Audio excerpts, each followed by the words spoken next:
여러분 한 주간 평안하셨습니까? 오늘 사랑과 전쟁이라고 하는 제목을 가지고 세 번째 시간을 시작하도록 하겠습니다. 함께 기도합니다. 거룩하신 아버지 하나님 고맙고 감사를 드립니다. 2022년 2학기 온라인 성경 공부 사사기 이제 세 번째 시간을 가지려고 합니다. 이 시간을 통하여서 우리가 하나님의 말씀을 더 깊이 그리고 바르게 알아가게 하시고 오늘 내 신앙을 점검할 수 있는 귀하고 복된 말씀이 되도록 인도하여 주옵소서. 저에게 들을 귀를 허락하여 주시고 깨달을 수 있는 마음과 또 삶으로 결단할 수 있는 하나님 그런 결단도 허락하여 주옵소서. 감사를 드리며 주 예수 그리스도 이름으로 기도하옵나이다. 아멘.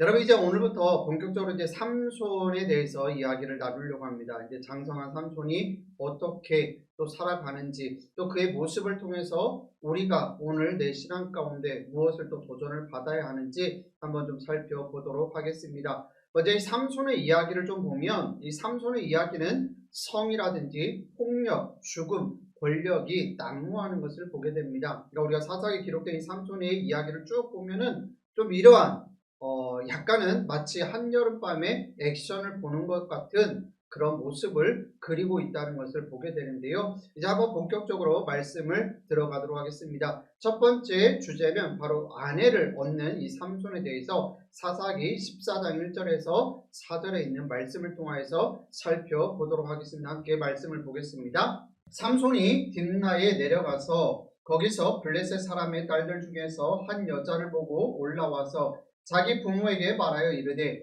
내가 딥나에서 블레셋 사람의 딸들 중에서 한 여자를 보았사오니 이제 그를 맞이하여 내 아내로 삼게 하소서 하매 그의 부모가 그에게 이르되 내 형제들의 딸들 중에나 내 백성 중에 어찌 여자가 없어서 내가 할례받지 아니한 블레셋 사람에게 가서 아내를 맞으려 하느냐 하니 삼손이 그의 아버지에게 이르되 내가 그 여자를 좋아하오니 나를 위하여 그 여자를 데려오소서 하니라. 그때에 블레셋 사람이 이스라엘을 다스린 까닭에 삼손이 틈을 타서 블레셋 사람을 치려 함이었으나 그의 부모는 이 일이 여호와께로부터 나온 것인 줄은 알지 못하였더라. 아멘. 첫 번째 질문입니다.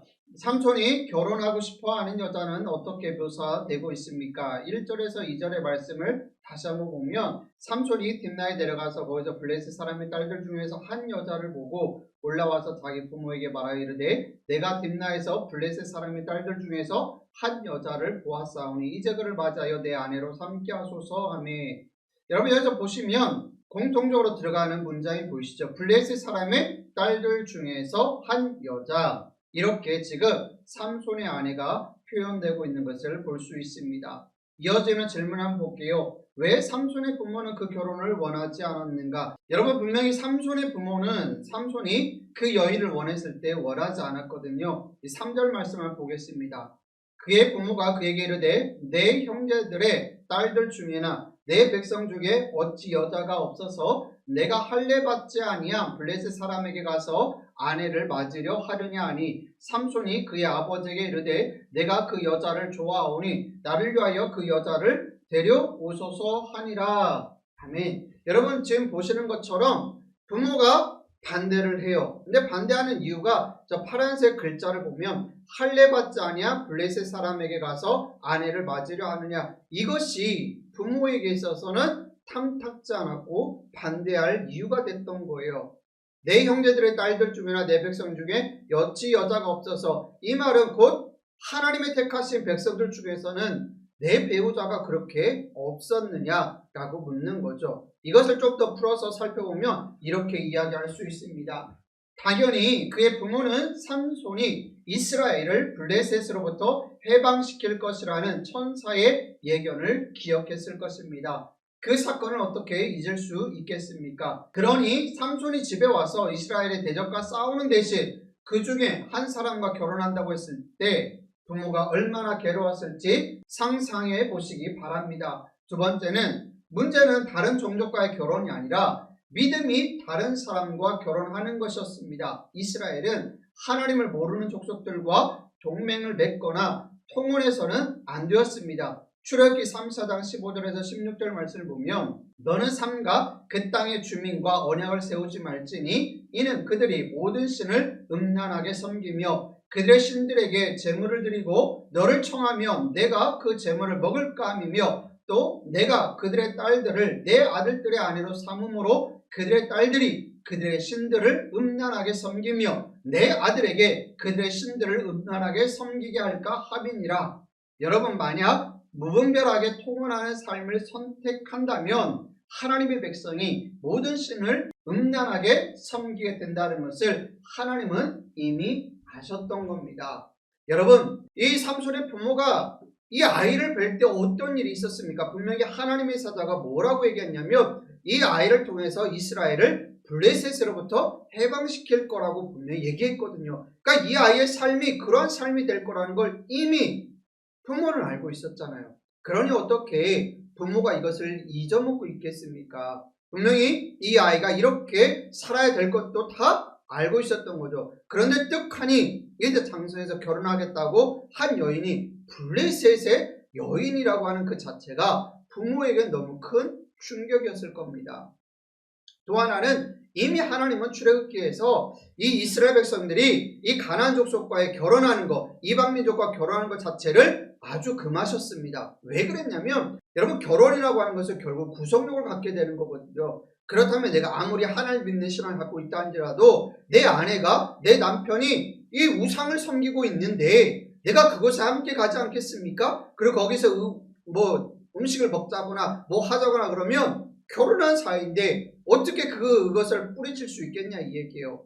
하나님은 우리 인생에 그 연약감을 다 아셨던 거예요. 그래서 이들과 결혼하지 말라고 했던 거거든요. 믿음이 다른 사람과 결혼하는 것 자체를 하나님이 원천 봉쇄하는 겁니다. 여러분, 가장 대표적인 예가 누굽니까? 솔로몬이잖아요. 여러분, 솔로몬이 누구입니까? 솔로몬 누구보다도 하나님의 은혜를 받았던 사람이잖아요. 그 경험이 있던 사람이잖아요. 그런 사람조차도 이방 여인과 결혼함을 통하여서 그들이 가지고 왔던 수많은 그 우상단지들, 그것들이 결국 그를 발목 잡지 않습니까? 그래서 결국 하나님과 등을 돌리는 너무나도 아이러니한 일을 그가 행하는 것을 우리는 성경을 통해서 살펴보게 되는 겁니다. 또 세 번째, 네 번째 이유가 있는데 한번 또 보겠습니다. 블레셋과 싸워야 할 사람이, 그러니까 즉 삼손은 블레셋과 싸워야 되잖아요. 그래서 13장 5절에 뭐라고 합니까? 그가 블레셋 사람의 손에서 이스라엘을 구원하기 시작하리라. 여러분, 분명히 삼손이 잉태되기도 전에 하나님은 부모에게 이렇게 얘기했거든요. 그런데 오히려 블레셋과 통혼하겠다라는 거예요.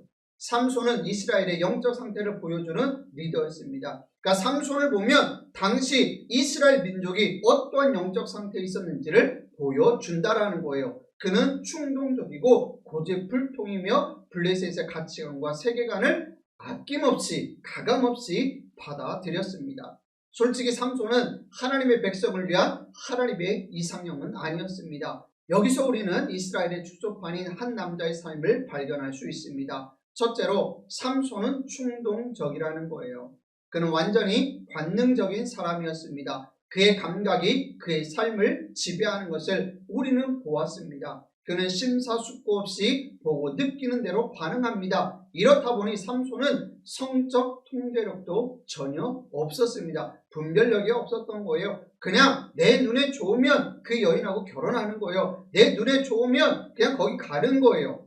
두 번째로 삼손은 가르침을 받지 않습니다. 그는 부모의 조언과 권위를 과감하게 거부합니다. 거절합니다. 이것은 그 당시의 문화 배경으로 보자면 이 삼손의 교만은 더 크게 달했습니다. 오늘 이 시대에는 자녀가 부모에게 말대꾸하는 것이 일반적이지만 고대 이스라엘에서는 그렇지 않았습니다. 그러니까 지금 삼손이 부모에게 보이는 그 태도는 그야말로 그 당시의 환경으로 보자면 되게 어처구니가 없는, 상당히 교만하다고밖에 말할 수 없는 그 모습인 거예요. 부모가 그렇게 얘기했을 때는 다시 한번 고민하고 숙고해야 될 텐데 과감하게 부모의 그 권위조차도 조언조차도 다 거부합니다. 그러니까 충동적이고 말을 듣지 않는 이 삼손의 모습은 당시 이스라엘의 전체 상태를 보여주는 거예요. 당시 이스라엘 민족 전체가 이러한 삶을 살았다고 해도 과언이 아닌 거죠. 그래서 삼손이 자신의 결혼 상대 여인을 딥나에서 발견했다는 것도 매우 중요한 시사점을 우리에게 줍니다. 여러분, 딥나, 당시 이 딥나는 이스라엘 영토 한가운데에 위치하고 있었습니다. 이 말은 블레셋 사람들이 이스라엘 안에 정착해서 일상적으로 살아가고 있었다는 것을 말해주는 거예요. 여러분, 근데 여기서 뭔가 이상한 점이 하나 있습니다. 무엇이냐면 사사기 사이클에서 뭔가 빠져 있는 것을 우리는 이 본문을 통해서 살펴볼 수가 있는데, 여러분, 사사기 사이클이 무엇이죠? 압제합니다. 이방 민족이 이스라엘 백성들을 압제하면 이들은 부르짖어요. 그러면 하나님은 사사를 보내서 이들을 구원하시죠. 이 사이클에서 하나 없는 게 발견돼요. 그게 뭐냐면 바로 이스라엘은 압제에서 구해달라고 하는 그 부르짖음이 없었다라는 거예요. 이 블레셋에 압제가 있었더라면 하나님 앞에 구원해달라고 부르짖어야 되는데, 지금 이 사이클이 이 본문에서는, 이 삼손의 이야기에서는 나오질 않아요. 무슨 말일까? 이것은 그들은 예속 생활에 대한 저항이 없었던 거예요. 즉 무슨 말이냐면 블레셋의 압제를 그냥 그대로 받아들이고 순응하며 살고 있었다는 얘기예요. 간단히 말해서 블레셋에 대한 이스라엘의 굴복은 이전의 어느 예속 상태보다 더 철저했다는 거예요. 사실상 자신들의 예속 상태를 의식조차 하지 않고 있었다는 것을 알게 되는 거예요. 이것은 문화적 예속과도 같습니다. 블레셋의 가치, 풍습, 우상들을 완전히 받아들이고 자신들의 문화인 양, 자신들의 고유 문화인 양 받아들이며 순응하며 살았다라는 거예요. 여러분, 이것은 마치 우리가 개구리 이야기 아실 거예요. 개구리를 잡아서 이 찬물에다 넣었을 때는 그냥 가만히 있습니다. 그런데 이제 알코올 램프에 불을 붙여서 놔두면 그래도 가만히 있습니다. 이것이 물이 뜨거워짐에도 불구하고 가만히 있다가 죽어버린다는 거죠. 마치 이거예요. 이스라엘 백성들이 당시 블레셋의 문화에 완전히 젖어 들어버린 거예요. 그 문화를 자신들의 문화로 받아들이고 이것이 자신의 삶이냐 영위하며 살았다라는 거예요. 그러다 보니까 하나님 앞에 이 부르짖어야 될 어떤 필요성도 못 느끼는 거예요. 그냥 그렇게 살아가는 거죠. 이게 참 무서운 겁니다. 이게 문화적으로 이게 동화가 되어버린다는 게 그만큼 무섭다라는 거예요. 그래서 이 마이클 월콕이라고 하는 이 학자는 이렇게 표현합니다. 세상과 교회 사이에 평화로운 공존이란 있을 수 없다. 갈등이 없다면 세상이 정복한 것이다. 여러분, 이 무슨 말인지 이해가 되십니까? 이 세상과 교회는 평화로운 공존을 할 수가 없는 거란 얘기예요. 왜냐하면 교회는 하나님을 바라보고 하나님 중심의 하나님의 가치, 성경의 가치를 추구하는 장이거든요. 세상은 무엇입니까? 철저히 하나님의 가치를 배제합니다. 그렇기 때문에 공존이란 있을 수 없죠. 수없는 갈등이 존재할 수밖에 없습니다. 마치 초대교회 때 이 로마 사회 속에서 교회가 수많은 박해를 받았던 것처럼 말입니다. 그런데 이 시대 이스라엘과 블레셋이 공존하는데 아무런 갈등이 없다? 이거는 문제가 심각하다는 것을 보여주는 겁니다. 질문입니다. 삼손은 내가 그 여자를 좋아하오니 라고 주장합니다. 여기서 내가 그 여자를 좋아한다는 것은 문자적으로 그녀가 내 눈에 맞다라고 하는 원어의 의미예요. 삼손의 부모와 삼손이 몰랐던 것은 무엇일까요? 일단 4절 한번 볼게요. 그때에 블레셋 사람이 이스라엘을 다스린 까닭에 삼손이 틈을 타서 블레셋 사람을 치려 함이었으나 그의 부모는 이 일이 여호와께로부터 나온 것인 줄은 알지 못하였더라. 삼손이 틈을 타서 블레셋 사람을 치려 함이었으나 그의 부모는 이 일이 여호와께로부터 나온 것인 줄은 알지 못하였더라. 즉 블레셋을 치려고 하는 이런 상황인데 그 이면에 누가 있다는 얘기예요? 여호와 하나님이 계신다는 말씀이에요. 이것을 좀 풀어 설명하면 이렇습니다. 하나님의 백성이 단지 세상에 맞추는 정도가 아니라 세상에 흡수될 때 하나님은 어떻게 하실까요?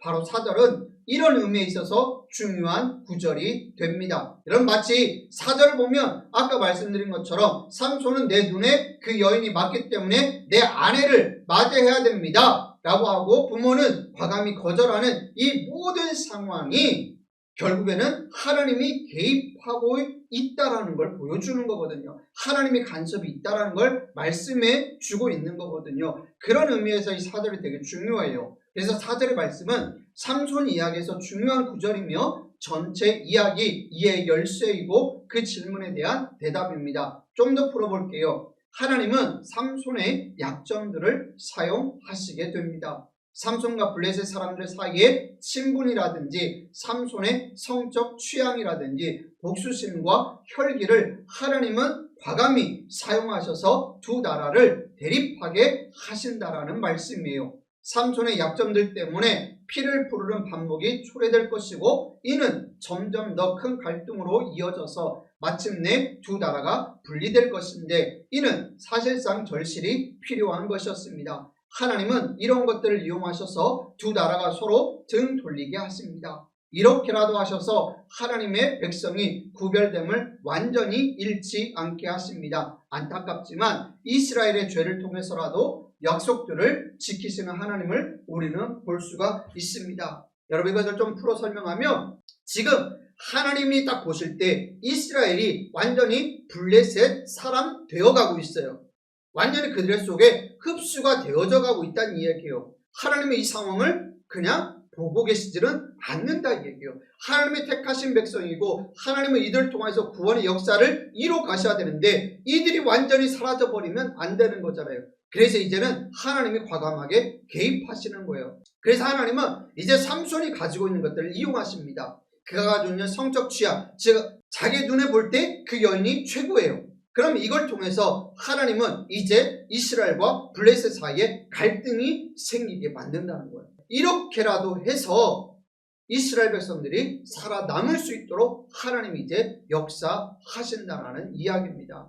그래서 14장 4절의 요점은 두 공동체가 매우 결속되어 있어서 여호와 하나님이시라도 비집고 들어갈 틈을 찾을 수 없었다는 것이다. 그래서 주께서 삼손의 약점을 이용하셔서 매력적인 여자와 관계를 형성하게 하시고 그 관계로부터 양측 간의 악감정이 발생하게 됩니다. 여러분 이것은 마이클 윌콕이라고 하는 학자의 해석이에요. 즉 14장 4절을 보면 두 공동체 즉 이스라엘과 블레셋 사이는 너무나도 끈끈한 것 같아요. 그래서 자유롭게 왕래도 하고 막 결혼도 하고 이런 상황이 되다 보니 하나님이 이제 이 틈 사이로 어떻게 비집고 들어갈까? 결국 하신 게 뭐예요? 삼손의 약점, 즉 성적 취향, 혈기, 그의 감정, 본능 이런 것들을 하나님 이용하셔서 이 두 관계를 이제 틀어버리기 시작한다는 거예요.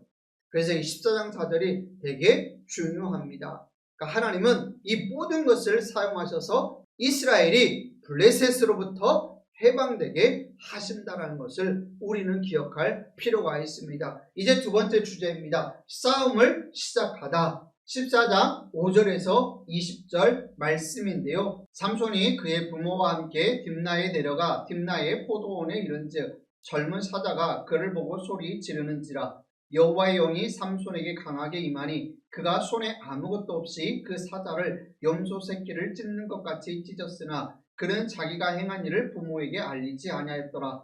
그가 내려가서 그 여자와 말하니 그 여자가 삼손의 눈에 들었더라. 얼마 후에 삼손이 그 여자를 맞이하려고 다시 가다가 돌이켜 그 사자의 죽음을 본즉 사자의 몸에 벌떼와 꿀이 있는지라. 손으로 그 꿀을 떠서 걸어가며 먹고 그의 부모에게 이르러 그들에게 그것을 들여서 먹게 하였으나 그 꿀을 사자의 몸에서 떠왔다고는 알리지 아니하였더라. 삼손의 아버지가 여자에게로 내려가매 삼손이 거기서 잔치를 베풀었으니 청년들은 이렇게 행하는 풍속이 있음이더라.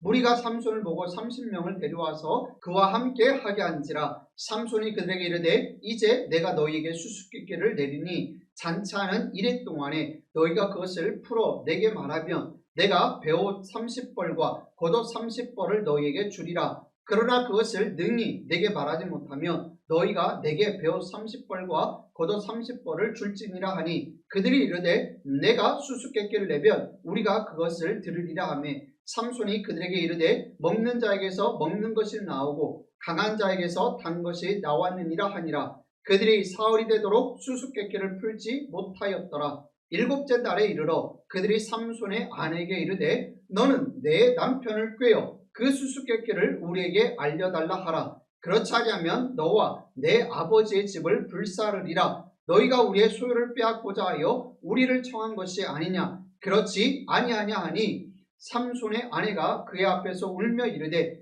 당신이 나를 미워할 뿐이요 사랑하지 아니하는도다. 우리 민족에게 수수께끼를 말하고 그 뜻을 내게 알려주지 아니하도다 하는지라. 삼손이 그에게 이르되 보라, 내가 그것을 나의 부모에게도 알려주지 아니하였거든 어찌 그대에게 알게 하리요 하였으나 7일 동안 그들이 잔치할 때 그의 아내가 그 앞에서 울며 그에게 강요하므로 7째 날에는 그가 그의 아내에게 수수께끼를 알려주매 그의 아내가 그것을 자기 백성들에게 알려주었더라.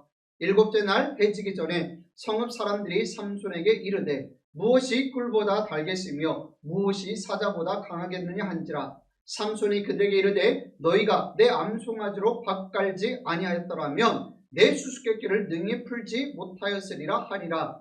여호와의 영이 삼손에게 갑자기 임하심에 삼손이 아스글론에 내려가서 그곳 사람 30명을 쳐 죽이고 노력하여 수수께끼 푼 자들에게 옷을 주고 심히 노하여 그의 아버지의 집으로 올라갔고 삼손의 아내는 삼손의 친구였던 그의 친구에게 준 바 되었더라. 아멘. 여러분, 우리가 삼손에 대해서 다시 한번 좀 살펴보면 삼손은 분명히 나실인이었어요. 그렇죠? 하나님께서 이 아이를 주시기 전부터 부모에게 나실인으로 이 아이가 평생을 살 것이다. 그리고 그를 어떻게 키울 것이라고 하는 것까지 다 주지 않았습니까?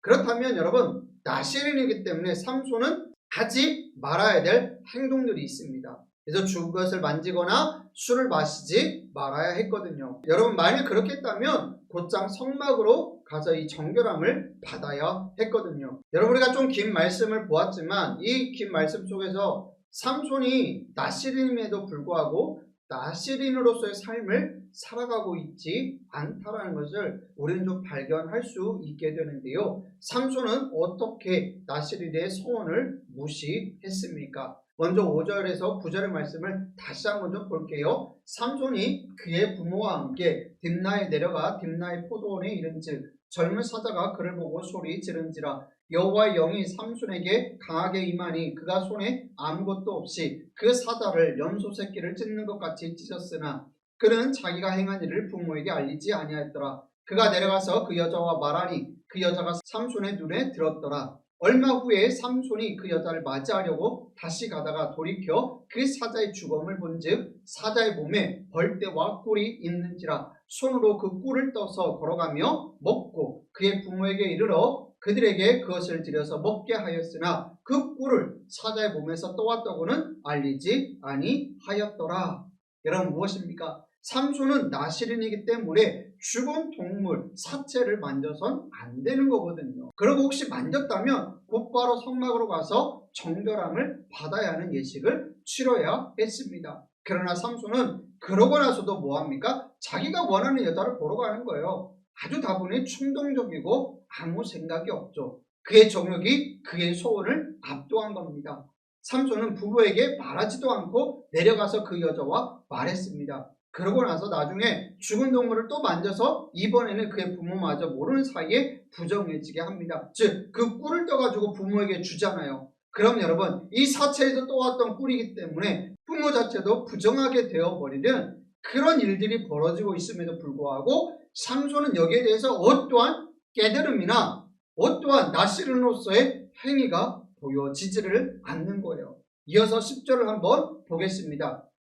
10절에 보면 이 잔치라고 하는 것은 이 원어를 보면 술잔치를 얘기하는 거거든요. 10절 한번 볼게요. 삼손의 아버지가 여자에게로 내려가매 삼손이 거기서 잔치를 베풀었으니 청년들은 이렇게 행하는 풍속이 있습니다. 즉 술잔치를 벌이고 있어요. 여러분, 삼손은 나실인이잖아요. 그럼 나실인이기 때문에 술과 관련한 어떤 독주나 포도주 등을 입에 대서도 안 되는 거예요. 술을 입에 대서는 안 되는 거였어요. 하지만 삼손은 거리낌 없이 나실인의 소원을 범했습니다. 여러분, 어쨌든 이제 삼손은 이렇게 해서 잔치를 베풀게 되죠. 그래서 7일간의 잔치 동안에 수수께끼를 냅니다. 이 수수께끼를 맞추면 이 배우 30벌과 겉옷 30벌을 주겠다고 이야기하죠. 그러나 반대로 이 블레스 사람들이 맞추지 못하면 너희들이 나한테 30벌을 해달라. 내가 좀 부유해지면 좋겠다. 뭐 이 얘기 아니겠습니까? 어쨌든 이 수수께끼를 냅니다. 이래가 지나도록 이래가 가기까지 블레셋 사람들이 수수께끼를 풀지 못하니까 어떡합니까? 삼손의 아내를 이제 협박합니다. 죽이겠다고 협박하면서 그 답을 달라고 이야기하죠. 울고불고 난리가 났습니다. 결국 삼손은 그 여인의 눈물에 그만 그 답을 이야기하죠. 그리고 이 답이 블레셋 사람들에게로 전달이 되고, 그리고 이제 끔찍한 일들이 일어나게 되는데요. 다음 질문을 보겠습니다. 19절에서 삼손은 하나님이 주신 힘이라는 선물을 어떻게 사용했나요? 여호와의 영이 삼손에게 갑자기 임하시매 삼손이 아스글론에 내려가서 그곳 사람 30명을 쳐 죽이고 노략하여 수수께끼 푼 자들에게 옷을 주고 심히 노하여 그의 아버지의 집으로 올라갔고. 여러분, 삼손은 이 수수께끼를 통해서 자신이 좀 부를 얻을까 하고 좀 기대하고 있었는데, 아니나 다를까 그만 자신의 이 와이프를 통해서 블레셋 사람들에게 그 답이 전달이 되고, 그로 말미암아 삼손이 폭발하게 되는 거죠. 그래서 이 아스글론에 내려가서 그곳 사람 30명을 쳐 죽여버립니다. 그런데 여기서 중요한 단어가 있죠. 여호와의 영이 삼손에게 갑자기 임하심에, 결국 하나님은 이 모든 삼손의 그 약점들을 통해서 이스라엘과 블레셋 사이의 갈등을 초래하게 만드는 거예요. 어쨌든 이 19절에서 삼손은 하나님 주신 힘을 어떻게 사용합니까? 안타깝지만 이스라엘의 사사로서 백성을 구원하는 데 쓰는 게 아니라, 안타깝지만 개인의 원한, 개인의 빚을 갚으려고 싸우는 안타까운 모습을 보게 됩니다. 30벌이 필요하잖아요. 30벌을 자기가 어떻게 만들어요? 왜 만들어요? 만들 이유도 없었겠죠. 그러니까 그냥 가가지고 30명을 쳐 죽여가지고 그 옷을 뺏어서 줘버리는 거예요.